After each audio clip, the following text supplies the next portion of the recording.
Hello everyone, Douglas Waltz, Old Man Comic Book Reviews, with our new episode. Now that we're on track for doing new episodes the day after I get the comic books, we got quite a hefty stack. We're going to dive right in to all the fun. Let's just go ahead and do Moon Knight, Fist of Khonshu, number 8.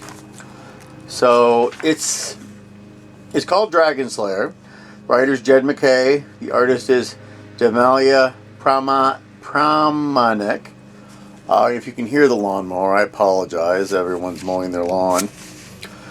We got ours done already. So Moon Knight. Moon Knight wakes up dead. Not new for him. And it's interesting because this book, this particular issue, is nothing more than, well, it's gorgeous artwork to begin with. And it's existing for one reason and one reason only, to get a new weapon for Moon Knight. And I'm not going to really give you too much other than that, but I'm going to show you this spread. Look at that. Beautiful spread. Moon Knight's always weird. What are you going to do about it? This is a great book. They did a great job. The artwork is good. Jed MacKay is always giving us a great story.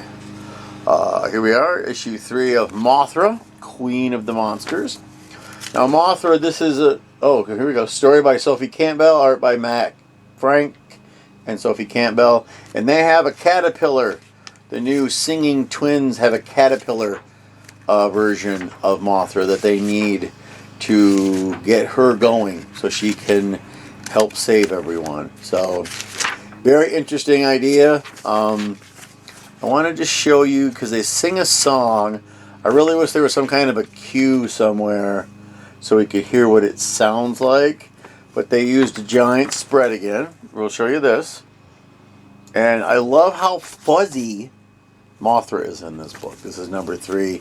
I don't know how many issues we get of Mothra. I don't think it's said to be concluded. Let's go ahead and take a peek. It could just go on forever and ever. It says to be continued, not concluded. So, hooray! More Mothra for us. She's deserved her book for years. More in the independent world, we do have issue 4 of Darkwing Duck. This is like an origin story for him. Daniel Kibblesmith is our writer. Ted Brandt and Ro Stein are our artists.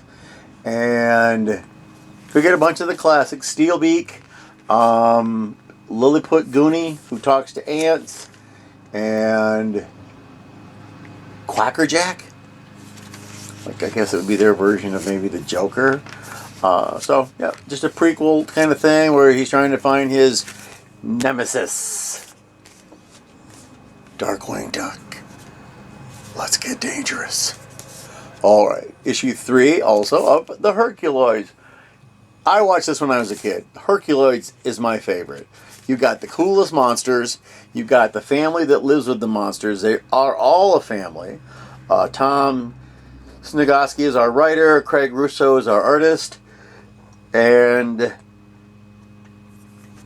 it's just another adventure for the Herculoids. This time it's with the mole people. Because of course it's with the mole people. This is just great stuff. This is... If you haven't watched an episode of the Herculoids, you should watch one. They're free and they're on YouTube. I hope they leave this book going for a while and never stop it at all, because this is a good time. They haven't missed a thing. It feels like a new episode's leaping from the page. All right, and who do we have next? Number 4 of the new Barbarella storyline. I don't remember the name of it. Diodes of Deception. Script by Blake Northcott. Art and colors by Anna Morozova of Magnus Arts. And it's a planet that uses creatures and robots for pleasure. So of course Barbarella went. But then she discovered there's something else going on there that has to be stopped. Because of course there is. I think this is the one where they're telling us we get one more issue, to be concluded. So, artwork's always gorgeous. We've got Linsner version of Barbarella there with her painted on clothes. It's a smart book. That's the best part. Barbarella, when they do a Barbarella, it's just sex and nudity and all that stuff. It's clever. I do love clever. Speaking of clever, we are on a lot of threes. This is issue 3 of DC crossover Sonic the Hedgehog. And Ian Flynn is our writer, Adam Bryce Thomas is our artist. And these are the guys that normally do Sonic the Hedgehog, so now they get to draw a bunch of DC Universe stuff. And when last we left our Hedgehog and the gang, they were propelled into the world of DC, while the DC heroes are stuck in the back, stuck back in Sonic's world. So they have to fill in. So Silver is Green Lantern, Knuckles is Superman, Amy Rose is Wonder Woman, Tails is Cyborg, Shadow is Batman, and of course Sonic the Hedgehog could only be the Flash. So they're fighting some classic villains. Sinestro is in it, Gorilla Grodd is in it, Lex Luthor shows up, the Joker's in it, Reverse Flash is in it. Just it's just fan service, and it's the best kind of fan service. So, and next we'll find out what the Justice League has been up to. But this has been the most fun I've had in a while. Spider-Man 4, The Amazing Spider-Man. Yes, he's still full of hallucinogenics, and he's fighting Hobgoblin. Writer is Joe Kelly. Artist is Pepe Larraz.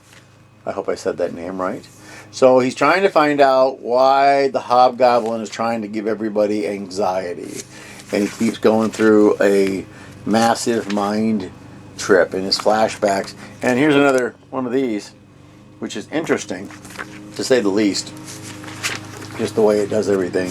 But it sends him back to see his family and give him more of a purpose. And apparently it says to be concluded. They're not going to cancel it.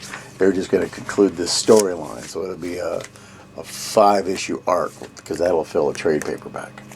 But I don't care. This has been a lot of fun. But the reboot of Spider-Man. And then finally we're leaving us with Absolute Flash number 3. I am a Barry Allen, not a Wally West.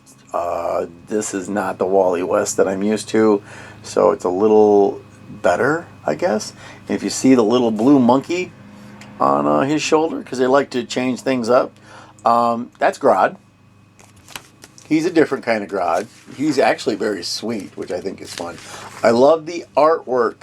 The busy panels flashing by, pun intended, of just conveying the storyline. What's going on with Barry Allen? What's going on with Wally West? What's Grodd doing there?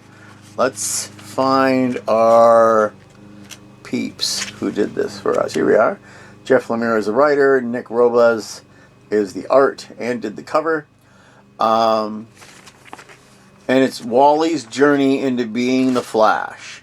He has to fight people that are after him. He has to mind meld with Gorilla Grodd. They do this weird page again. Everyone's on the weird giant gatefold picture. It's so pretty to look at. And since you listen to me babble on and on about how I don't like Wally West, I will show you the new costume. I don't hate it. It's not my Flash costume, but I don't hate this costume. It's curious at this point because DC is more famous than Marvel for putting out new stuff and saying, this is the way it'll be forever, until they cancel it. Like Crisis on Infinite Earths. We're going to get rid of all those multiple parallel Earths until we don't. Things like that. So we'll see how long it goes. Now, see, I think the Herculoids are going to be, we're going to put them in the hero pile. Darkwing Duck has to be in the hero pile. Yeah, Moon Knight is. So really, I think we're going to call them all heroes because Barbarella is trying to save the world. So we've got 1, 2, 3, 4, 5, 6, 7, 8. We have 8 books.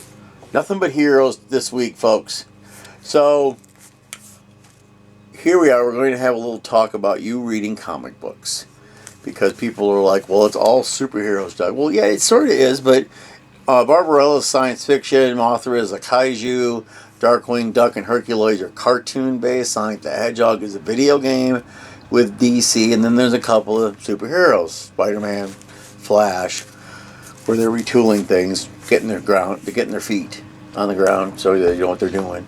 But that's okay. It's because you find the book that you want. I always recommend, if you're new to comic books, to go to the comic book store. Most of those people are very helpful. You can tell them what you like and see if they've got a recommendation for you. You usually get that. Or if you want, you go through the bin, as we call it, the 25-cent, 50-cent, $1 bin, and just leaf through it. Don't spend a lot of time there because you could be there for days. Most comic book stores have a really big back issue bin. And find something that just leaps out at you. And then when that, it'll connect to other things that will be things that you like, that tickle the brain cells and make them all happy, and you like that from reading comic books. So, yes, do that. If you're nowhere near a comic book store, start doing some research online. Use your handy-dandy hand computer, the phone. You can read comic books on your phone. Or if you want to see if it's not one of these, maybe manga is what you're after. They have lots of manga. Manga's produced quite a bit in Japan, and we get a lot of it here. Like a lot. I don't think we get as much as what they produce in Japan because it's crazy over there. They have manga stores. So, or you can look up movies you like that do they have a comic book equivalent.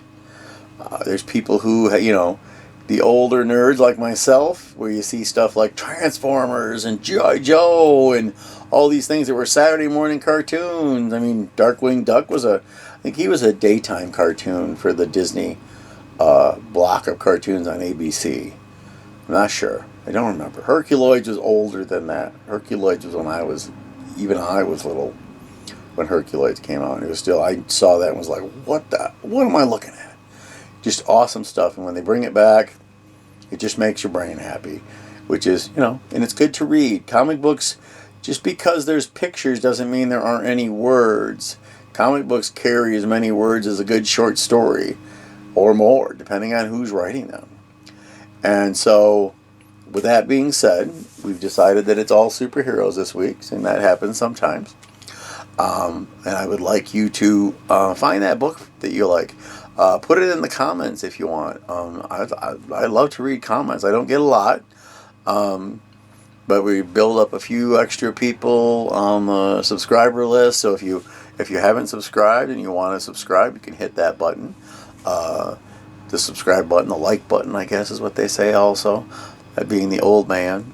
That's just one of those things I'm not really sure how that works. But apparently the more people who click on it, the more followers I get. And I've heard a terrible rumor that if you get enough followers and people watching your shows, you might even get paid. But that's never what we were going to do with this. It was always just going to be me talking to you about the comic books that I like. Because if I'm not going to buy ones that I don't like, you found that out with that Dr. Doom, World of Doom, when I made it through 2 issues of the whole crossover nonsense, and I went, nope, cut it right off. Didn't even look back. So I'm going to try, as I said, doing these weekly, get them done. This is another one where I got the comic books yesterday, so this is the next day. I take them to work and read those. And so I will see you here next week for another whatever amount of comic books we have. And go read a comic book.